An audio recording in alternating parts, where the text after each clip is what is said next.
Hey guys, I'm Marcus Buff Bagwell, and today we're going to talk about me getting a tattoo as a pro wrestler in 1995, which at that time was almost unheard of. But before I do, make sure you hit subscribe right here on this video to stay in the loop for future videos. And if you want to check out wrestling, sports merch, or my own merch, or even book a cameo, then click the links in the description of this video. Now let's get started on the tattoo story.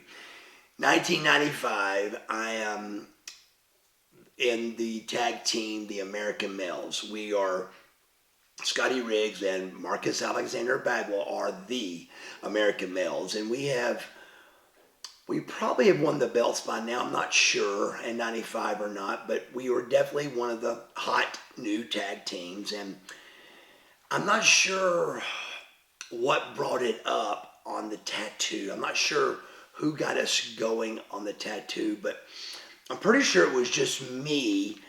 I had done a movie called Day of the Warrior. And it has, God, looking back on it, nobody's going to believe this, but it had nothing to do with the Ultimate Warrior. Nothing. This movie was called Day of the Warrior. In the movie, I was trying to add to my outfit. And again, you can go back and look at videos of me as Fabian, North Georgia Championship Wrestling. And I had shoestrings tied around my arm. Now, I didn't have 10 of them, all fluorescent colors, but I had one shoestring. If I would have saw the Ultimate Warrior have those shoestrings tied around his arm and a bunch of them, I probably would have done a bunch. But I know that it made your arm look bigger. The Ultimate Warrior did not need that, but it still made his arm look that much freakier. It showed that it separated the shoulder from the bicep. It really, looking at it, helped a lot. Shooting the movie Day of the Warrior, I came up with leather bands around my arms, and I would tie a leather band around this one and a leather band around that one for the movie, so my arms looked bigger and better. So when it came time for a tattoo, there was no doubt in my mind what I wanted, and it was a leather band tied around my arm. In Marietta, Georgia, off of Windy Hill Road, there was a guy that's name was the Monkey Man. He was very popular with a lot of the local guys and stars of doing tattoos in Marietta. A lot of athletes had gone to him. A lot of wrestlers had gone to the Monkey Man.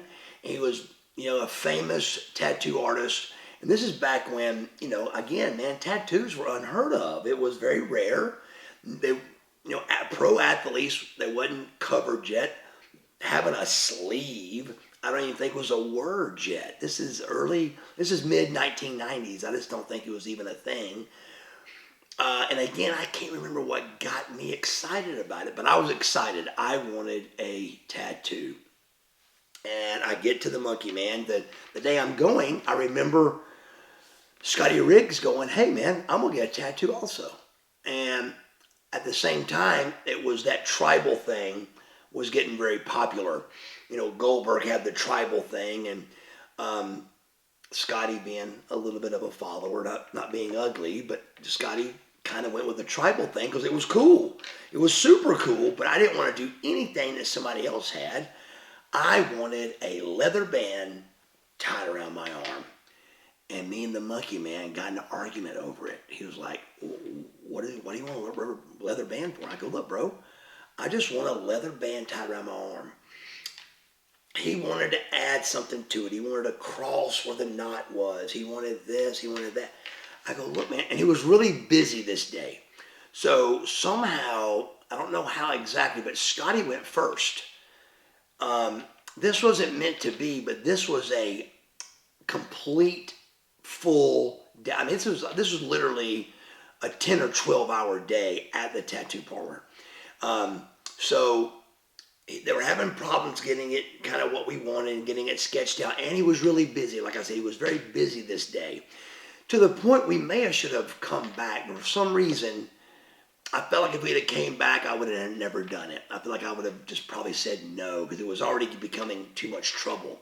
I wanted to come in, throw a tattoo on and leave. That's simple. But it's not that simple. They got to draw it up. They got to put it on. You got to see if you like it. You got to move it if you don't. And again, this Monkey Man guy, he was older, and it got to be where it was a long day. So, and I even got a little frustrated with him, and I think I didn't cuss him out, but I got aggravated with him. Like, look, man, I don't want a cross on there. I want I wanted a knot, and he was having troubles making the knot look like a real knot.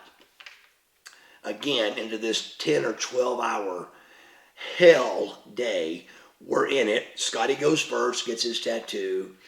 I'm up. I even send my girlfriend to go get Waffle House at the time. She goes and gets Waffle House, and we eat lunch there because we were there for so long. So we eat some lunch. And then, again, he was busy, and then his arm had to rest before mine. And it was crazy how much time was invested in this thing.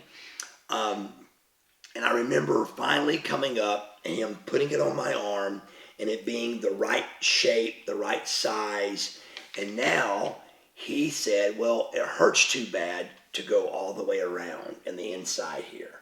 And I said, well, what do you mean? He goes, it hurts real bad. I go, well, does everybody do it to where this is empty? And he goes, everybody does it empty. I go, then I want it full. I want mine to go all the way around. He goes, man, I don't want to do it to you. I said, I'm telling you, I don't care how bad it hurts. And again, we get in an argument about it. So now I'm arguing with a guy that's getting ready to give me a tattoo. So it's just crazy how this day is going. But I hang in there because I'm really wanting a tattoo. And we get the tattoo. We get it done. It takes him forever to do this thing once he starts. I didn't know. Again, I thought, and you had a tattoo. No, it's a lot more to it than that. And the guy's hand's getting tired, and he's doing some coke to get through it. I'm doing the coke with him. It's become just a fiasco at this stage. So finally, we get it completed, and I remember paying the Monkey Man. I remember Scotty had already left. And I get in the car with me and my girlfriend, and she literally breaks down and just cries. She was like, oh my God. I go, what are you crying about? She goes, that was the most miserable day, and it hit me. It had been the most miserable day I've ever spent in my life. It was miserable. It was a horrible, long, crazy day, and I'm looking down at my arm like, what have I done? What have I done? I mean, here I am. I feel like I'm a good shaped guy, got a good body. I'm trying to keep it nice and clean and looking good. And now I've got a tattoo that's going to be there forever. And I get in a state of depression about it. I'm upset at myself now. And I'm wondering if it looks good or not. So I remember calling Rick Steiner. And I said, Rick, tell me about this tattoo, man. I'm depressed. He goes, oh, man, happens to me every time. He goes, don't worry about it. He goes, you first think you've messed up and does it look good or not? I go, yes. He goes, that's not the case. He goes, just trust me. You'll like it. You'll like it. Give it some time. I'd show up to the first show, and Lex Luger couldn't believe it. He cussed me out. What are you doing, you idiot? And that's going to be there forever. And I'm like, oh my God, what have I done? And then TBS was mad at me. Ted Turner's people came down, and you can't do that without approval. Did you get approval? I said, from who? And I was supposed to get approval for it. It's in my contract. I mean, I almost got fired over this thing. But then I see it on television. And when I saw my tattoo on television, I thought it was the coolest thing ever, and I really thought how happy I was to do the tattoo. So something that went really bad, took a long time, something that seemed like it was a mistake that I had done, ended up being one of my coolest things I've ever done for my character, and that was the leather band around my arm. It was a long day, but it was well worth it.